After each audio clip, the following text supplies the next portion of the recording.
አውሮጶች ከአሜሪካ ወዳጆቻቸው በሰሙት ለዘብ ያለ ቃል ስጋት፣ ፍርሃት፣ ምናልባት ንዴትና ቁጣቸው ከአምናው ዘንድሮ ቀለል ረገብ ያለላቸው መስሏል። የፕሬዚደንት ዶናልድ ትራምፕ አስተዳደር የውጭ መርህ ግን ከዲፕሎማሲ ማባበያ ባለፍ አልተለወጠም። ሩሲያዎች ከአውሮጶች የሚሰነዘርባቸውን ማስፈራሪያ፣ ዛቻ፣ ወቀሳ ችላ ብለው ከዋሽንግተኖች መርህ የሚያገኙትን ትርፍ እያሰሉ ይመስላሉ። ከሩሲያ ጋር የገጠሙት ጦርነት፣ የአውሮጳ ሩሲያዎች ጠብ፣ የአውሮጳ አሜሪካኖች ልዩነት፣ የሩሲያ አሜሪካኖች መቀራረብ አቃርጦ የያዛቸው የዩክሬን መሪዎች መፈናፈኛ ፍለጋ ይቃትታሉ።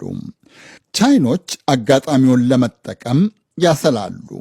በስደት የሚኖሩ ኢራኖች የአሜሪካ አስተዳደር የቴህራን ገዢዎችን በጦር ኃይል እንዲያስወግድላቸው ይወተውታሉ። የአፍሪካውያን እልቂት፣ የፍልስጤሞች መከራ፣ የደቡብ አሜሪካኖች ስጋት ለትልቅ ርዕስነት አልበቃም።